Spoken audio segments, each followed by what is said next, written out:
Hey everyone, Ater here with Blade RC, and as you can see here in front of me, I have Blade's newest release, which is the Eclipse 360. And as you can tell just by pretty much looking at the helicopter on the ground and also in the air, it's not your typical everyday collective pitch helicopter. However, it is 3D despite its looks. That's right, this is something completely new and unique from Blade. They wanted to release something of a decent size that pilots might want to use in terms of a sport aerobatic 3D helicopter, but want to get away from that traditional pod and boom helicopter. So basically, this is a great helicopter for anyone who wants a more scale-like helicopter in terms of appearance.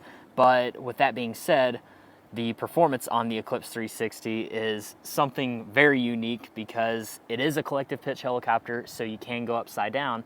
But this video is essentially going to be diving into what is under this fully molded EPO body that you see here. So join with me in this video as we dive into what's inside the Eclipse 360.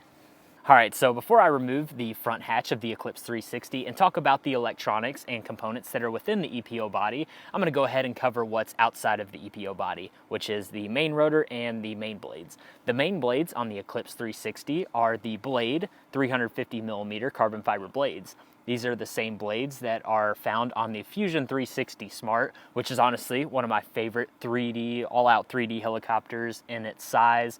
And the blades have a big contribution in that just because of how well they track and perform in the air. So again, with the Eclipse 360 being the size that it is, Blade decided to stick the 350mm carbon fiber blades on this helicopter. And again, they proved to be very efficient in the air. Moving over to the main rotor head, as you can see here, it is identical to the Blade 330S main rotor head, which is great for its flying style, which is essentially mild 3D and sport flying, similar to the Blade 330S. The Fusion 360 rotor head is geared more towards high, aggressive, hardcore 3D flying and is honestly unnecessary for the flying style of the Eclipse 360. So this rotor head assembly is perfect for this helicopter.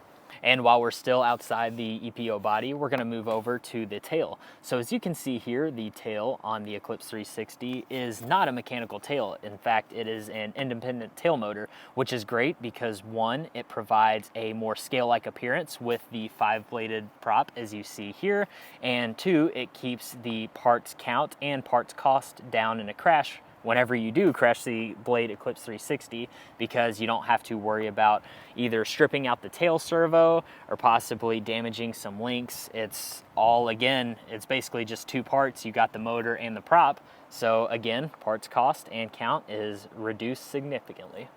Now that we are within the EPO body of the Eclipse 360, you can see that the helicopter itself is composed of a two-piece plastic mainframe that houses all the electronics, but also provides plenty of rigidity and durability to the Eclipse 360 because, frankly, if it were just a EPO body, it would not be very durable and the electronics would be very difficult to fit within the body. So again, this plastic mainframe provides housing for the electronics and also that rigidity and durability. What's also nice is that the plastic airframe itself proves to be very easy to remove from the EPO body in case you have to do any maintenance or possibly make repairs. Moving on to the electronics of the Eclipse 360, we'll start off with the brushless main motor. So as you can see here, this is an all-new motor from Blade, and it is the 3018 2800 kV 8-pole brushless motor, and it provides plenty of power, torque, and efficiency to the Eclipse 360. And what's nice about it is you can run it at 100% throttle. You can do 3D if you want, some aerobatics, or even flying fast, and it doesn't bog down the motor. It performs really well. But what's nice about its efficiency and torque is that you can bring the head speed down for pilots who might want to fly more scale-like. And with that being said, the motor does not bog down at all, really, whenever you are flying because of its efficiency and its torque, so the head speed can be maintained even at a lower head speed on the Eclipse 360. Moving on to the electronic speed controller in the Eclipse 360. This is super cool and brand new from Spectrum. We've seen it before in the past with some smaller helicopters, but in terms of a helicopter of this size, this is something brand new, and it is the Avian Dual ESC, which provides 30 amps for the main motor and 15 amps for the tail motor. Again, you don't need two separate ESCs for the main and tail motor. It's all in the Spectrum Avian Dual ESC. So for the cyclic servos on the Eclipse 360, you are going to see the Spectrum H3050s, and these are super nice micro servos. They're super fast. They have plenty of torque for helicopters of this size, both in the 3D and more sport/scale world, such as the Eclipse 360. All around, great power, plenty of torque, plenty of speed. And lastly, the flybarless system on the Eclipse 360 is the Spectrum FC6250HX flybarless system. I've been running this system for several years now on helicopters from 360 size all the way to bigger than a 700 size, and I love it because you can tune it right from your Spectrum transmitter, and two, in the combo box it basically already comes with an SRXL2 receiver, and it's also a telemetry receiver. So basically, out of the box, you don't just get the unit, you also get a receiver to bind up to your Spectrum transmitters, and on top of that, the receiver that it comes with provides one-wire telemetry for things such as your Smart ESC or even your Smart Battery, which is super nice, and it's all found in the Eclipse 360.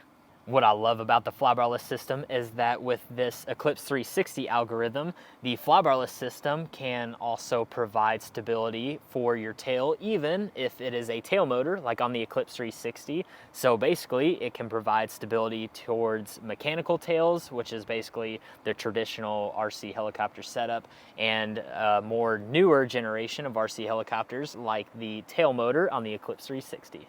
And that's going to cover it for this video on what's inside Blade's newest release, the Eclipse 360. Hopefully you enjoyed this video, and hopefully you can see why this helicopter is so unique, and honestly what's so enjoyable about it. Again, it's just a completely unique flying style, it's a unique look, and it's something really cool that I personally hope to see more of in the future from Blade. And yeah, be sure to stay tuned for more videos on the Eclipse 360 in the air. So yeah, thank you all so much for watching, and we'll see you all in the next one.